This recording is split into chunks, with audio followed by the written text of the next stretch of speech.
Amsal pasal yang ke-14 ayat yang ke-30, kalau Bapak Ibu Saudara sudah menemukannya, saya mengajak kita untuk bersama-sama membaca firman Tuhan ini. 1, 2, 3. Hati yang tenang menyegarkan tubuh, tetapi iri hati membusukkan tulang. Sekali lagi, 1, 2, 3. Hati yang tenang menyegarkan tubuh, tetapi iri hati membusukkan tulang. Iri hati itu yang akan kita bersama-sama lihat pada pagi hari ini. Apa itu iri hati? Iri hati itu adalah suatu perasaan tidak senang atas keunggulan, atas keberuntungan orang lain. Iri hati ternyata tidak hanya ada pada golongan-golongan tertentu, bukan hanya kepada satu golongan, tetapi tidak ada di golongan yang lain. Kalau saya mau katakan, iri hati itu ada pada setiap golongan dan status sosial.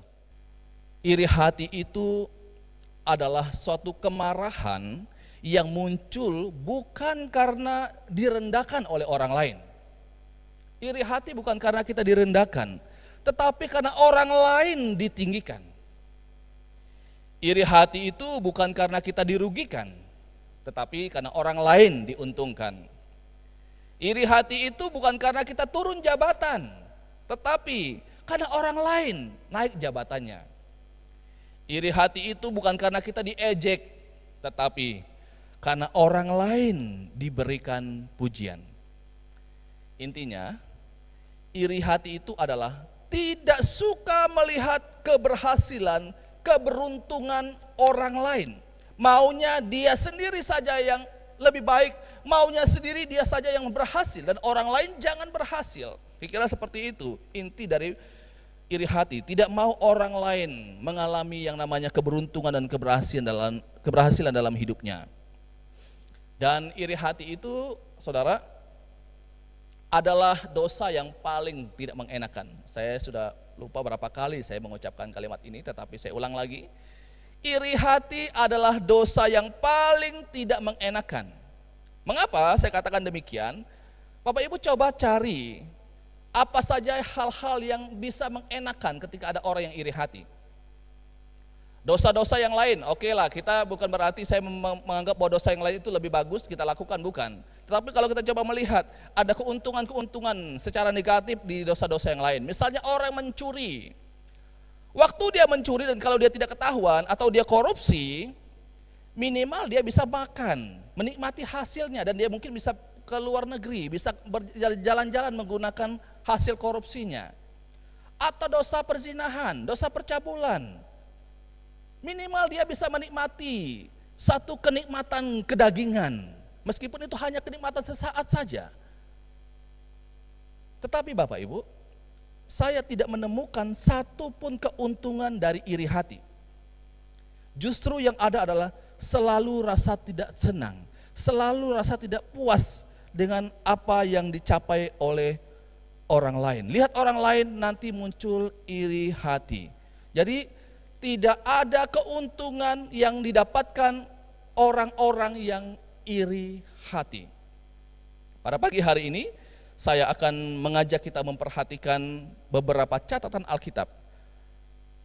Saya akan mengajak kita untuk melihat beberapa ayat Alkitab dari Perjanjian Lama sampai ke Perjanjian Baru. Jadi saya tidak akan fokus kepada satu ayat saja karena terlalu banyak ayat-ayat Alkitab yang berbicara tentang iri hati. Dan sangat disayangkan kalau kita melewatkan cerita-cerita atau bagian-bagian yang menceritakan tentang iri hati tersebut. Jadi saudara, Alkitabnya atau HP yang ada Alkitabnya silakan tetap terbuka supaya kita bisa melihat bagian-bagian yang berbicara tentang iri hati. Bagian yang pertama yang mencatat tentang iri hati, saya sangat yakin kalau kita mulai dari Perjanjian Lama, mulai dari kisah Kain dan Habel, Kejadian pasal 4 ayat 1 sampai ayat yang ke-16. Kita tidak akan membaca bagian ini. Kita pasti tahu cerita tentang Kain dan Habel. Dari sejak sekolah minggu kita sudah diajarkan tentang cerita ini. Ini salah satu cerita yang sangat familiar. Beberapa hari lalu kami ibadah rohaniwan di kantor. Kemudian Pak Dio iseng-iseng, dia bilang persembahan kain itu seperti apa Pak Dio? Itu dia putar-putar di awan-awan, kemudian kain Habel punya lurus. Nah itu kisah yang kita selalu dengar dari sejak kecil ya. Kita tidak tahu seperti apa, tetapi itu gambaran-gambaran yang kita selalu dengar selama ini. Waktu kita berbicara tentang persembahan Kain dan Habel. Nah saudara, kita tidak akan lihat kepada hal seperti itu, tapi kita lihat ketika Kain mempersembahkan persembahannya, Habel pun juga mempersembahkan persembahannya, dan yang terjadi adalah persembahan Habel diterima, kemudian persembahan Kain tidak diterima oleh Tuhan. Maka yang terjadi adalah ketika Kain tahu bahwa persembahannya tidak diterima dan persembahan adiknya diterima oleh Tuhan, maka muncullah iri hati.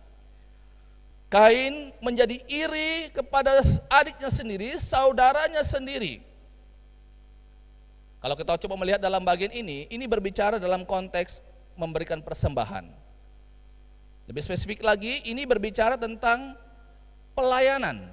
Ini berbicara tentang sesuatu yang kita persembahkan kepada Tuhan. Ini berbicara tentang satu pelayanan di dalam pelayanan rohani. Jadi kalau kita melihat ada iri hati, ada kedengkian, ternyata itu tidak jauh-jauh dari pelayanan gereja. Jadi waktu kita berbicara tentang iri hati, itu tidak hanya ada di tempat dunia-dunia sekuler. Itu bukan hanya ada di dunia-dunia yang bukan berbau rohani. Ternyata di dalam pelayanan rohani sekalipun juga, ternyata di sana juga ada namanya iri hati. Bahkan di dalam waktu memberikan persembahan kepada Tuhan, masih sempat-sempatnya iri.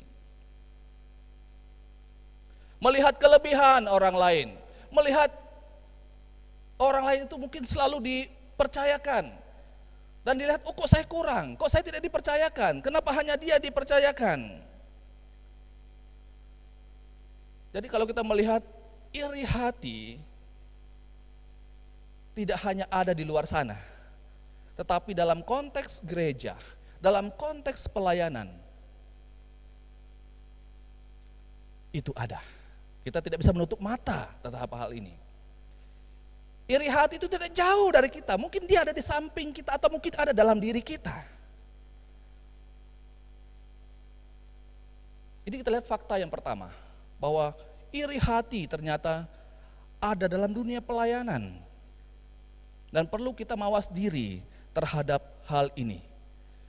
Sehingga kadang-kadang kalau kita melihat orang lain lebih bagus, atau mungkin kalau diposting di media sosial tentang pelayanan, coba kita koreksi hati kita waktu melihat postingan orang di media sosial. Kalau kita sinis melihat postingan-postingan orang melayani Tuhan, jangan-jangan itu adalah satu indikasi kita sedang iri hati terhadap orang lain. Sehingga muncul penghakiman yang belum tentu benar. Dia itu hanya mau pamer. Kegiatannya mau dipamerkan di media sosial. Itu adalah baru perkiraan kita. Jadi kita perlu mengevaluasi diri sendiri waktu melihat apapun itu, kelebihan-kelebihan orang lain yang kita lihat berseliweran di media sosial, kita perlu hati-hati. Jangan sampai iri hati itu ada pada diri sendiri sehingga kita lihat selalu hal negatif tentang orang lain.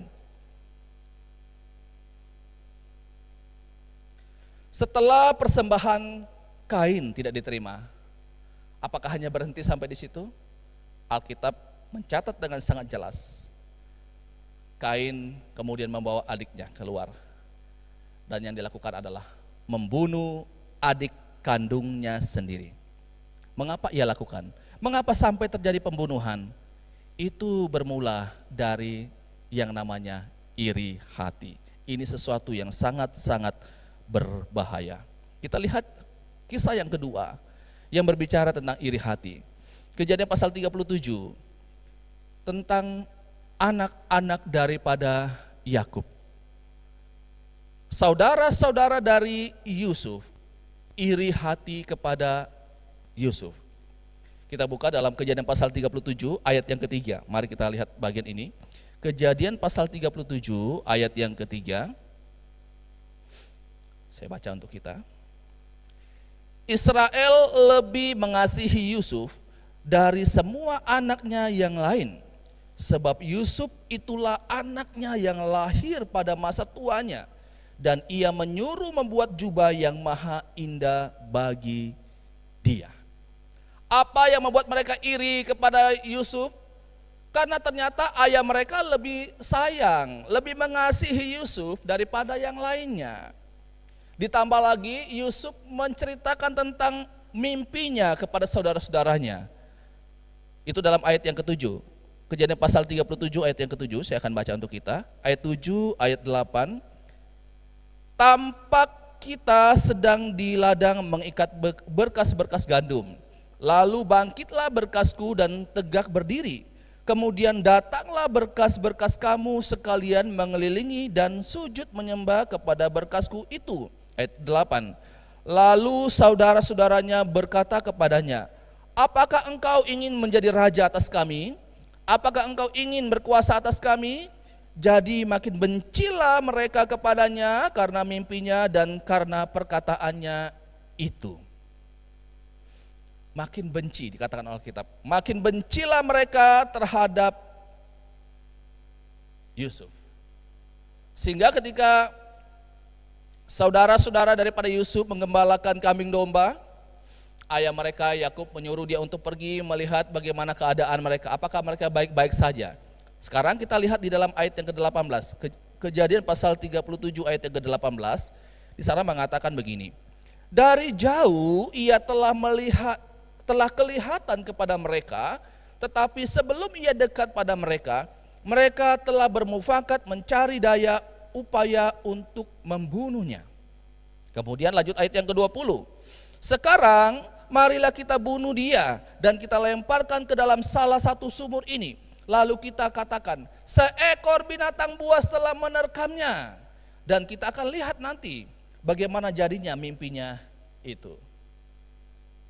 Berawal dari iri hati, ada kebencian yang terus bertambah, dan pada akhirnya ada niat di dalam hati saudara-saudaranya ingin menghabisi, melenyapkan, membunuh adik mereka Yusuf.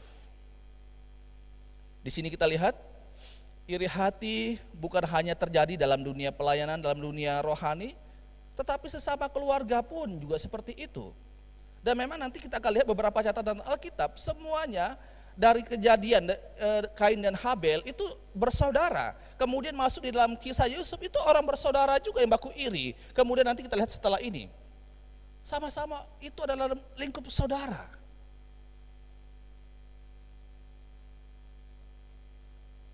Tidak pernah luput dari rasa iri hati. Sekarang kita lihat kisah yang ketiga. Bilangan pasal 12 ayat 1 sampai 2. Ini adalah kisah tentang Musa, Miriam, dan Harun. Musa dipercayakan oleh Tuhan untuk menjadi pemimpin. Musa diberikan otoritas oleh Tuhan. Dia adalah si bungsu. Dia adalah adik Miriam, Harun, baru Musa. Miriam dan Harun, mereka mau mengambil alih kekuasaan yang Tuhan percayakan kepada Musa. Mereka iri dengan kepemimpinan Musa. Masa sih Tuhan pakai adik? Harusnya saya sebagai kakak, kira-kira Miriam mau kata seperti itu. Atau minimal Harun sebagai kakak.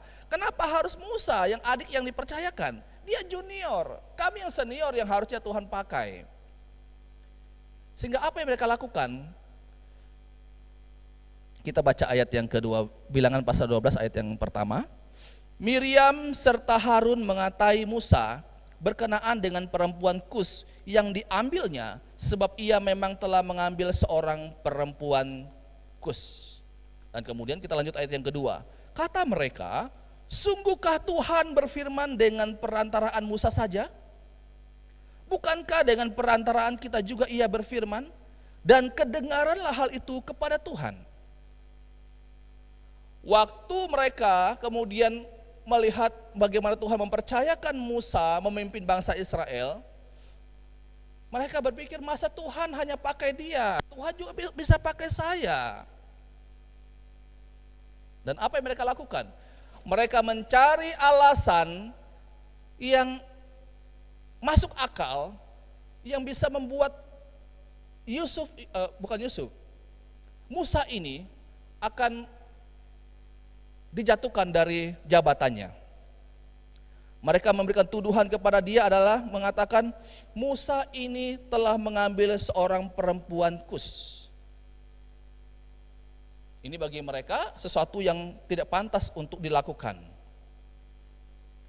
Mereka mencari alasan yang kelihatan masuk akal, tetapi sesungguhnya motif mereka di balik semua ini adalah karena mereka mau menjatuhkan Musa dari kepemimpinannya.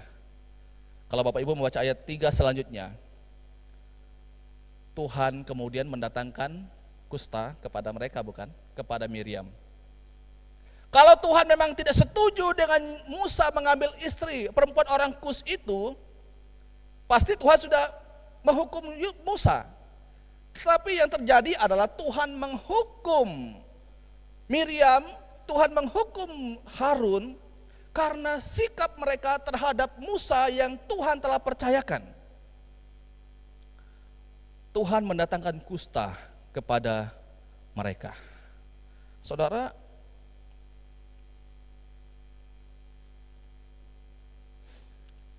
kalau ada iri hati di dalam diri ini, memang akan selalu banyak alasan-alasan yang kita bisa ciptakan. Mulai dari alasan-alasan yang masuk akal, sampai kepada alasan-alasan yang tidak masuk akal. Itu bisa dibuat, itu bisa dilakukan untuk kepentingan, supaya orang lain jangan sampai pada posisi yang seharusnya dipercayakan. Kita lihat dalam 3 kisah ini, Kain dan Habel, Yusuf dan saudara-saudaranya, Musa, Harun dan Miriam. 3 kisah ini menceritakan antara yang senior dengan yang junior. Dan yang Tuhan percayakan adalah yang junior. Dan muncullah iri hati pada diri mereka. Mereka ingin mengkudeta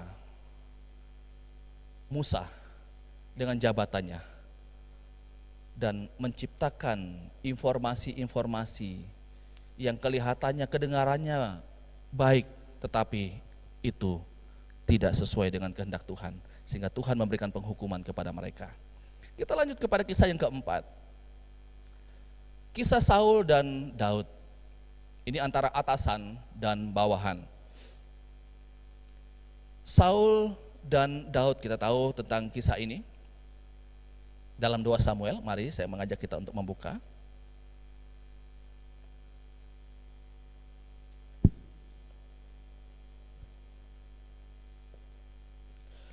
Dua Samuel pasal 18 ayat yang ke-6, 7, 8 dan sampai 9. 2 Samuel pasal yang ke-18 ayat 6 sampai ayat yang ke-9. Saya baca untuk kita. Ketika Daud kembali sesudah mengalahkan Goliat orang Filistin itu, dan para prajurit berbaris masuk ke dalam kota, wanita-wanita keluar dari semua kota di Israel untuk menyambut Raja Saul. Mereka menyanyikan lagu-lagu gembira dan menari-nari dengan memainkan rebana dan kecapi. Sambil menari-nari, para wanita bernyanyi demikian, Saul membunuh beribu-ribu musuh, tetapi Daud berpuluh-puluh ribu. Mendengar itu, Saul menjadi sangat marah, sebab pikirnya, Daud dianggap telah menewaskan berpuluh-puluh ribu, sedangkan aku hanya beribu-ribu saja. Sebentar lagi tentulah ia dijadikan raja oleh mereka. Sejak hari itu, ia iri hati kepada Daud. Ini kita sudah bahas pada bulan lalu tentang bagaimana Saul iri kepada Daud sebagai juniornya. Apa yang dilakukan ketika ada muncul iri hati itu? Ia berupaya secara terus-menerus melakukan upaya bagaimana caranya supaya Daud itu dapat dibunuh. Ini hanya bermula dari iri hati. Tidak senang melihat Daud itu lebih sukses dari dia. Maunya dia sendiri saja yang sukses, orang lain jangan. Kisah yang kelima. Kita sekarang masuk ke dalam perjanjian baru. Matius pasal 2. Ini adalah kisah Herodes. Herodes yang membantai anak-anak yang di bawah 2 tahun. Matius pasal 2 ayat yang ketiga.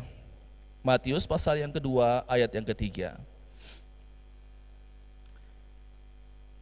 Ketika Raja Herodes mendengar hal itu, terkejutlah ia beserta seluruh Yerusalem.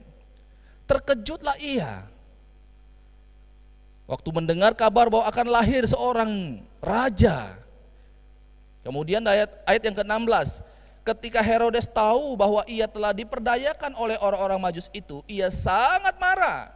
Lalu ia menyuruh membunuh semua anak di Betlehem dan di sekitarnya, yaitu anak-anak yang berumur 2 tahun ke bawah, sesuai dengan waktu yang dapat diketahuinya dari orang-orang Majus itu. Herodes tidak siap, Bapak Ibu, ada orang lain yang ada pada posisi itu.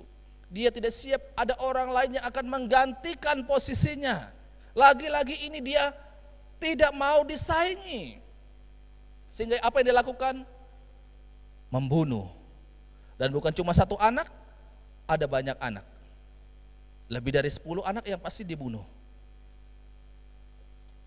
Ini hanya karena ada iri hati, tidak mau ada saingan. Kemudian kisah selanjutnya adalah Matius pasal 20.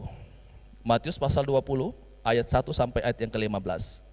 Matius pasal yang ke-20 ayat 1 sampai ayat yang ke-15. Ini adalah bicara tentang perumpamaan tentang orang-orang upahan di kebun anggur. Ini kisah sangat menarik. Menceritakan tentang seorang tuan yang kemudian mempekerjakan orang dengan waktu yang berbeda-beda.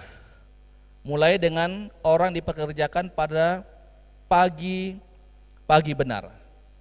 Kemudian pekerjaan yang kedua adalah jam 9 pagi. Setelah itu dia mengambil pekerja lagi jam 12 siang. Setelah itu tambah lagi pekerja jam 3 petang. Tambah lagi jam 5 sore. Sampai di sini masih aman cerita itu. Tetapi kalau kita baca kemudian selanjutnya, ketika kemudian pembagian upah, sang tuan memulainya membagikan upahnya itu dari orang yang bekerja pada pagi-pagi benar. Dan waktu mereka menerima hasil jerih lelah mereka, tidak ada masalah waktu mereka menerima. Karena memang kesepakatannya itu sudah diatur di awal.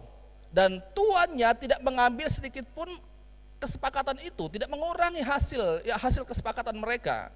Tetapi yang menjadi persoalan adalah ketika kemudian tuannya itu memberikan hasil kepada orang yang datang pada jam 5 sore, ternyata upah yang mereka dapatkan itu sama. Upah yang mereka dapatkan itu menjadi sama yang diberikan oleh tuannya. Dan inilah yang membuat orang-orang yang pada pagi-pagi benar menjadi iri. Dari mana kita tahu bahwa mereka iri hati? Sekarang kita lihat dalam ayat yang ke-15. Ayat 15 tuannya berkata seperti ini. Tidakkah aku bebas mempergunakan milikku menurut kehendak hatiku? Atau iri hatikah engkau karena aku murah hati?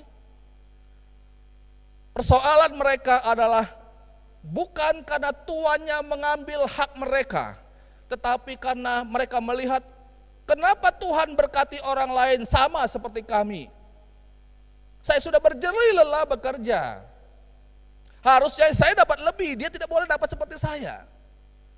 Ini ada unsur keegoisan juga di dalamnya Bapak Ibu. Tidak siap untuk melihat bagaimana orang lain akan mendapatkan berkat-berkat daripada Tuhan. Maunya dia sendiri saja akan mendapatkan berkat daripada Tuhan. Ada iri hati di sana. Sekarang, saya mengajak kita untuk melihat apa dampak dari iri hati. Yang pertama, dampak dari iri hati itu akan mengalihkan fokus kita. Melihat orang lain melakukan ini, awalnya fokus kita mau jalan ke sini, lurus, tapi lihat orang lain, kita akhirnya tidak berjalan pada sesuai dengan apa yang telah Tuhan berikan kepada kita. Kita mulai melirik ke kanan, kita mulai melirik ke kiri, dan akhirnya kita tidak berjalan kepada fokus yang Tuhan sudah berikan kepada kita. Orang yang iri hati tidak akan bisa fokus, karena dia akan terdistrak dengan berbagai macam hal-hal yang ada di sekitar dia. Saudara, ini bahaya. Bahaya daripada iri hati. Kita tidak akan bisa fokus, karena kita akan sibuk memikirkan bagaimana caranya supaya dia tidak bisa sejajar dengan kita. Dampak yang kedua adalah iri hati itu membuat kita tidak tenang dalam hidup ini. Tadi dalam bacaan kita Amsal pasal yang ke-14, mari kita kembali buka. Amsal pasal 14 ayat yang ke-30. Di sana mengatakan begini, hati yang tenang menyegarkan tubuh, tetapi iri hati membusukkan tulang. Iri hati dikatakan membusukkan tulang. Nah, saya suka dengan beberapa terjemahan bahasa Indonesia sehari-hari, dan kemudian firman Allah yang hidup lebih sederhana dan kita lebih mudah memahami akan hal ini. Saya bacakan terjemahan bahasa Indonesia sehari-hari. Dikatakan begini, hati yang tenang menyehatkan badan. Iri hati bagaikan penyakit yang mematikan. Jadi iri hati dikatakan adalah bagaikan penyakit yang mematikan. Kemudian dalam terjemahan firman Allah yang hidup, dia menerjemahkan gini, sikap yang tenang memanjangkan umur, iri hati memendekkannya. Sikap yang tenang memanjangkan umur, iri hati memendekkannya. Saudara, orang yang iri hati, dia tidak akan bisa tenang dalam hidupnya. Selalu akan ada gejolak-gejolak dalam dirinya. Melihat kelebihan orang lain, kesuksesan orang lain, selalu muncul iri hati dalam hidupnya. Jadi saudara, kalau kita bicara tentang hidup yang sehat, hidup sehat itu bukan hanya bicara tentang makan makanan yang bergizi. Hidup sehat itu bukan hanya bicara tentang olahraga yang cukup. Hidup yang sehat itu bukan hanya bicara tentang istirahat yang cukup. Tapi jangan lupa tentang pikiran kita yang bersih, hati kita yang tenang. Di sana kita akan mendapatkan kekuatan dan kesehatan. Olahraga, makan yang cukup, istirahat yang cukup, tapi kalau di dalam hati ada iri hati, pasti akan berdampak kepada yang lain. Iri hati akan berdampak kita tidak susah tidur karena melihat kesuksesan orang lain. Iri hati membuat kita tidak bisa maksimal karena kita selalu melihat kepada orang lain. Jadi saudaraku, dampak daripada iri hati itu buat kita tidak tenang dalam hidup ini. Kalau mau tenang dalam hidup ini, maka kita harus buang iri hati itu dalam diri kita. Berusaha untuk terus mengolah pikiran kita, mengolah hati kita, supaya semua yang kita pikirkan, yang dalam apa yang ada dalam hati kita, semuanya untuk yang hal-hal yang menyenangkan hati Tuhan. Sekarang kita lihat dampak yang ketiga. Yakobus pasal 3 ayat 14 sampai ayat yang ke-16. Yakobus pasal 3 ayat 14 sampai ayat yang ke-16. Di sana mengatakan begini. Jika kamu menaruh perasaan iri hati dan kamu mementingkan diri sendiri. Jadi iri hati ini ada kaitannya dengan mementingkan diri sendiri, maunya menang sendiri. Janganlah kamu memegahkan diri dan janganlah berdusta melawan kebenaran. Ayat 15. Itu bukanlah hikmat yang datang dari atas, tetapi dari dunia, dari nafsu manusia, dari setan-setan. Ayat yang ke-16. Sebab di mana ada iri hati dan mementingkan diri sendiri, di situ ada kekacauan dan segala macam perbuatan jahat. Di mana ada iri hati, maka di sana pasti akan ada kekacauan. Di dalam sebuah komunitas, kalau ada iri hati, pasti cepat atau lambat pasti akan ada kekacauan di sana. Dimanapun kalau orang punya iri hati, pasti akan terjadi kekacauan. Firman Tuhan sudah menyatakan akan hal itu. Kemudian dampak yang keempat, iri hati itu membawa kita kepada dosa-dosa yang lainnya. Iri hati itu akan membawa kita kepada dosa-dosa yang lainnya. Iri hati bukan anak tunggal. Ini satu tulisan, saya lupa siapa penulisnya, tapi ini bagus kalimatnya, saya akan baca untuk kita. Iri hati itu bukan anak tunggal. Iri hati adalah nenek moyang yang melahirkan cucut buyut yang tidak habis-habisnya. Kemudian dia katakan, orang yang iri hati pasti akan mendengki, mulai marah, mulai membenci, dan pada akhirnya membunuh. Jadi kalau iri hati itu tidak dibereskan dalam diri ini, maka dia akan menghasilkan kepada dosa-dosa yang lainnya. Tidak akan berhenti sampai pada iri hati saja. Saudara, dari beberapa kisah yang kita perhatikan tadi di awal, kita lihat selalu pada akhirnya berujung pada pembunuhan, bukan?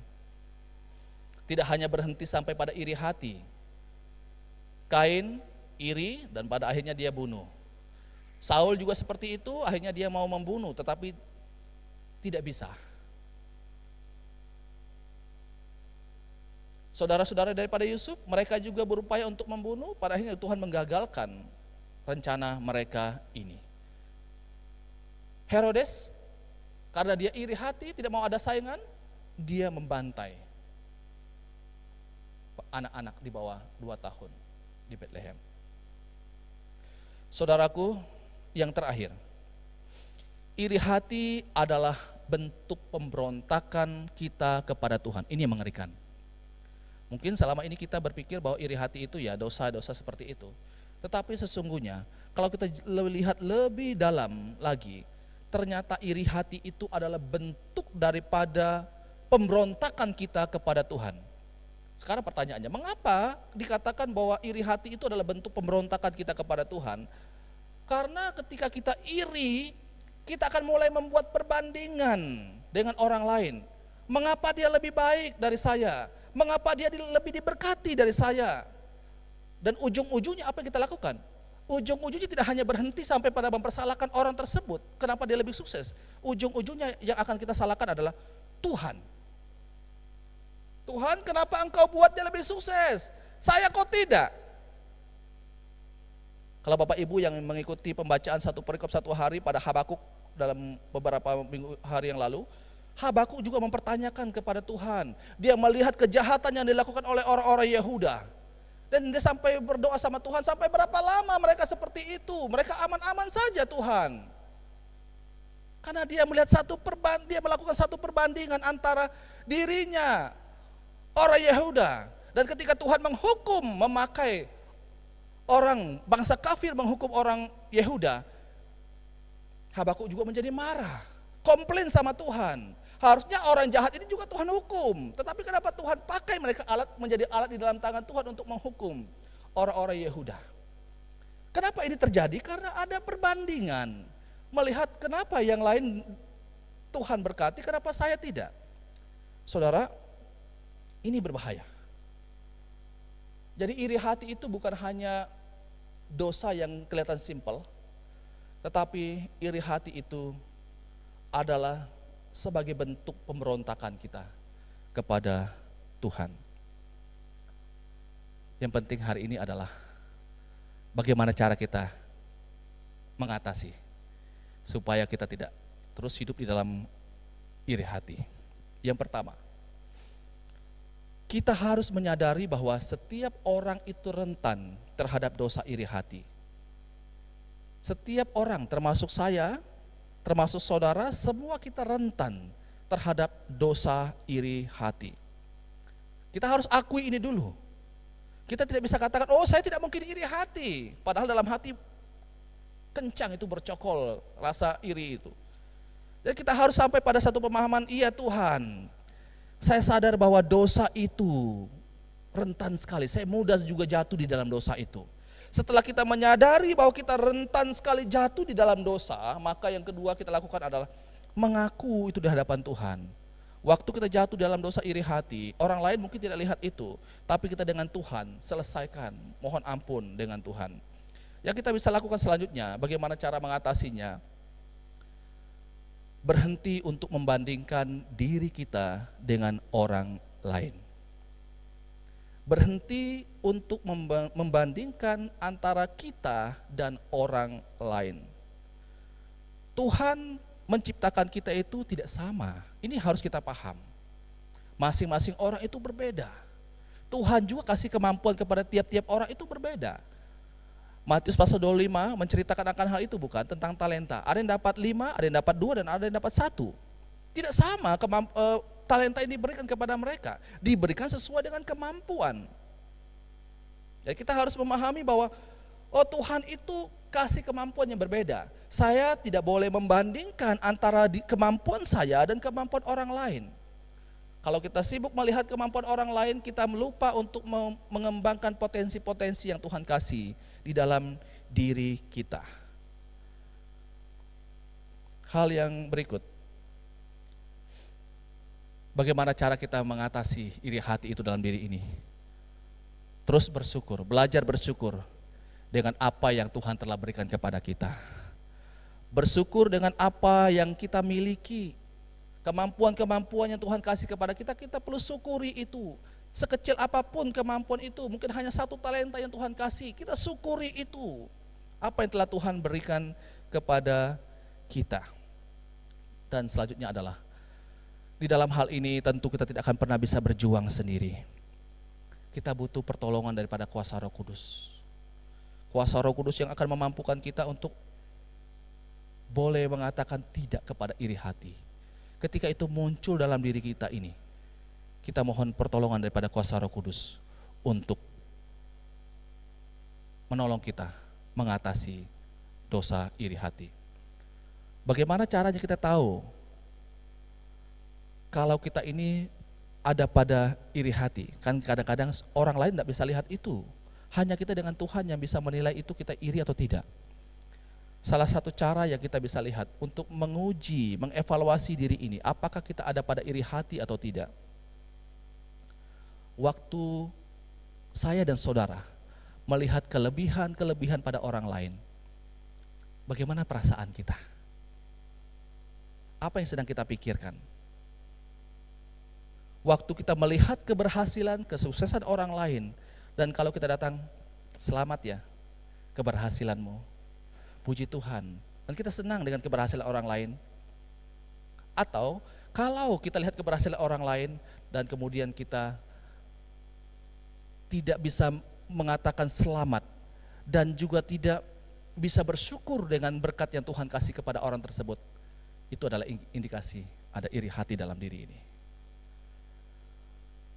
Kita harus belajar untuk menemukan kelebihan-kelebihan orang lain dan memberikan apresiasi kepada orang tersebut kalau Tuhan telah memberkati dia. Bukan sebaliknya, kita kemudian menjatuhkan orang-orang yang Tuhan telah berkati dengan cara Tuhan sendiri. Saudara, ini kebenaran firman Tuhan untuk kita pada saat ini. Kiranya kita terus berjuang dari hari ke hari. Seperti tadi saya katakan di awal bahwa iri hati ini tidak hanya pada orang-orang sekuler. Iri hati ini bukan hanya ada di luar sana di dunia yang tidak mengenal kebenaran. Bahkan di dalam konteks pelayanan, di dalam konteks sebagai seorang pelayan Tuhan, sebagai seorang hamba Tuhan pun juga rentan dengan namanya iri hati. Memang itu tidak terlihat secara nyata, tapi itu bisa muncul, ada dalam diri ini. Saya pun juga terus bergumul dengan Tuhan, mohon pertolongan Tuhan untuk supaya saya jangan terjebak ada di dalam dosa ini. Karena ketika dosa ini tidak diselesaikan, dia akan menghasilkan dosa-dosa yang lain. Mari kita berdoa.